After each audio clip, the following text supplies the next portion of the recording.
আসসালামু আলাইকুম, কি অবস্থা সবার? আশা করি সবাই ভালো আছেন। আমি আপনাদের দোয়া আছে আলহামদুলিল্লাহ ভালোই। তো আজকে একটা সালাদের রেসিপি বানাবো, তাই চিন্তা করলাম আপনাদেরকে দেখে আশা করি আপনাদেরও ভালো লাগবে।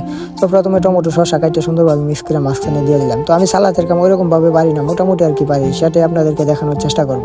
তারপরে এটাকে ডেকোরেশন করে তারপরে পাতা দিয়ে দিলাম। এই পাতাটাকে আরবিতে বলে খাস, আমি বাংলাতে নাম ওইরকম ভাবে জানি না। তারপরে কেনোয়া দিয়ে দিলাম, এটার নাম আমি বাংলা ইংলিশ কোনোটাই জানি না। তো সুন্দর করে চাপাই দিলাম, দেখুন ডেকোরেশনটা সুন্দর হয়। তারপর নিয়ে নিলাম আভোকাডো, এটাকে সুন্দর করে কেটে নিব। এটার বাংলা ইংলিশ তাও আমি জানি না, কারণ কি আমি কখনো হোটেলে বাংলাদেশে কোনো আমি কাজ করি না, তো এখানে প্রথম। তারপরে সুন্দর করে আমরা সুলাই নিতেছি, আমরাও সুন্দর করে কাটা দিব যেন ডেকোরেশনটা সুন্দর হয়। তো মাঝখানে দিয়ে দিলাম আমটাকে। তারপরে আমি দিয়ে দিব রুম্মান, যেটাকে আরবিতে বলে, বাংলাতে বলে কি আনার। তারপরে দিয়ে দিলাম ছোট দুইটা টমেটো, দেখতে যেন সুন্দর লাগে। তো তারপরে দিয়ে দিব নানা পাতা, এটাকে সম্ভবত বাংলাতে বলে কি পুদিনা পাতা, ওইটাই হবে মনে হয়। তো এটাও ডেকোরেশন করে দিয়ে দিলাম। তারপরে একটা সুন্দর করে সামনে একটা পাতা দিয়ে দিব যেন ডেকোরেশনটা সুন্দর লাগে। তো আমার রেসিপি রেডি। তো সুন্দরভাবে মুচা টুচা দিয়ে দিলাম। এই তো আমার ডেকোরেশন রেডি, দেখেন কিরকম, কমেন্ট করে জানাই।